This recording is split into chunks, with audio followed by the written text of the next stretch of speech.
The first snowflake hit my kitchen window at 5:47 a.m., and by the time I'd finished my coffee, the world outside had transformed into a winter wonderland that would have been beautiful if I didn't have to live in it. I watched the accumulation with the resigned acceptance of someone who'd spent 15 winters in Michigan, already mentally preparing for the inevitable battle with my driveway. By 7:30 a.m., there were 8 inches on the ground and no sign of stopping. I pulled on my boots, zipped up my heavy coat, and headed to the garage where my pride and joy waited. A top-of-the-line Troy-built snowblower with a 28-inch clearing width and enough horsepower to chew through a snow drift like it was cotton candy.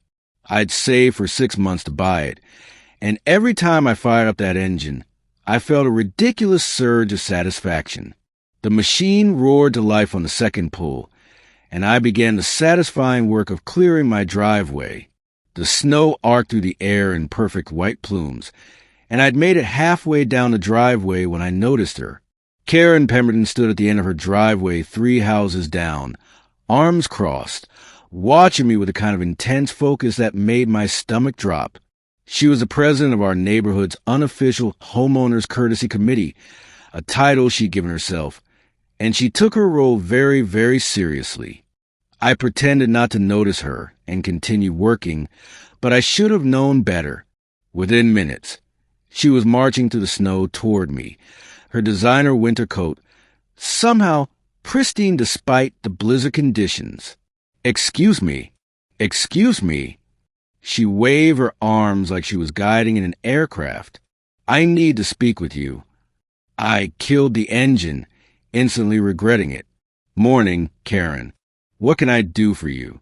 I've been thinking, she began, which was never a good sign. It's really quite selfish of you to have that expensive machine just for your own driveway when there are elderly people in this neighborhood who can't shovel. I blinked snow out of my eyelashes. I'm sorry, what? That snow blower should be available for community use, she declared, as if this was the most reasonable thing in the world.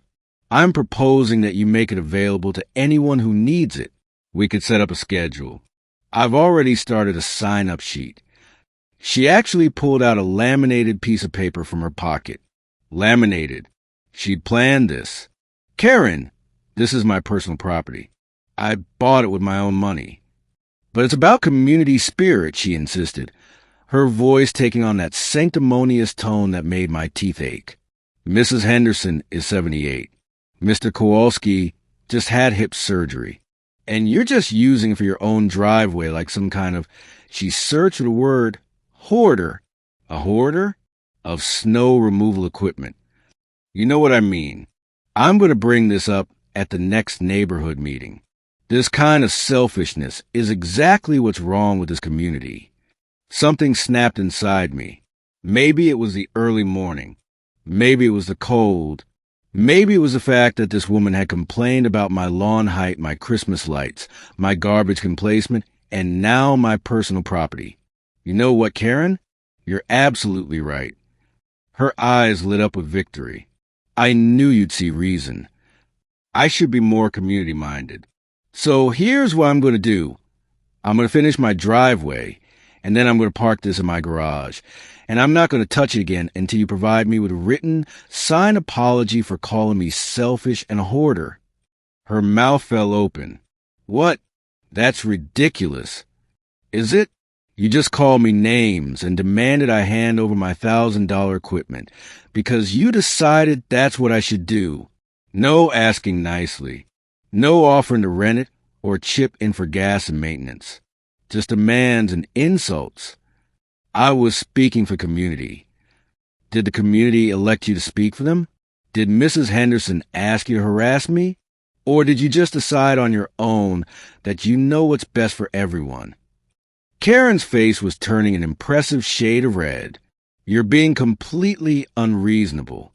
What about the elderly people? What about them? I've got a regular shovel. They can borrow that.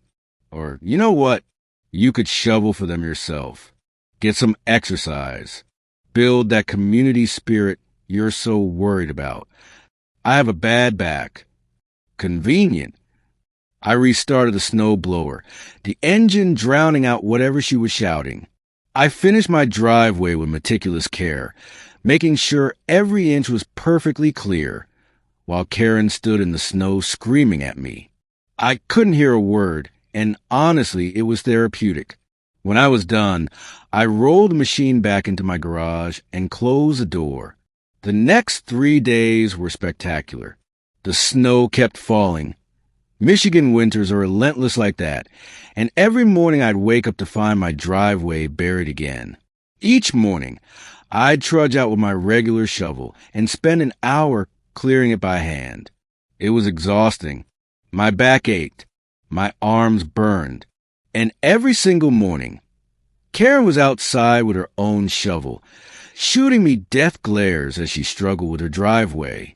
She tried recruiting other neighbors to pressure me. I watched from my window as she went door to door, gesticulating wildly, no doubt painting me as the neighborhood villain. But here's the thing about Karen. Everyone knew her. Everyone had been on the receiving end of her suggestions and community initiatives. Mrs. Henderson actually shuffled over to my house on day 2. "Don't you dare give in to that woman," she'd whisper conspiratorially.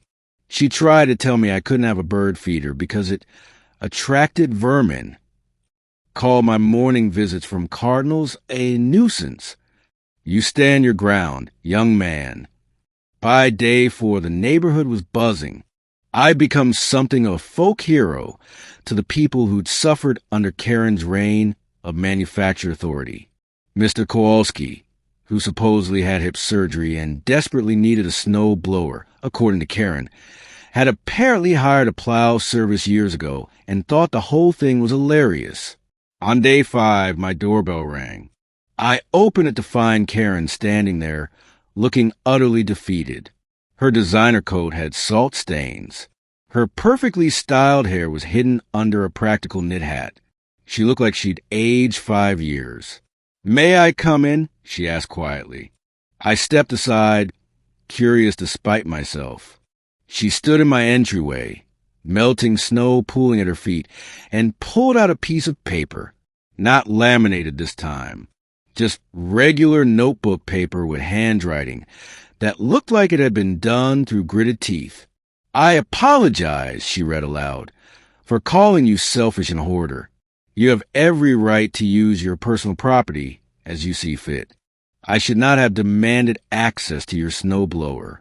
I was out of line. Signed, Karen Pemberton." She thrust the paper at me. I took it, genuinely surprised. "This must have been difficult for you." "You have no idea," she muttered. "My driveway is a disaster. My back is killing me.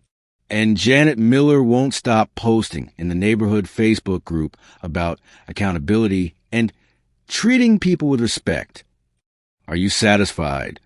I looked at the apology, then at her exhausted face. She looked genuinely humbled, possibly for the first time in her life. "Tell you what," I said, "I'll finish your driveway right now. But Karen, the next time you want something from someone, try asking nicely.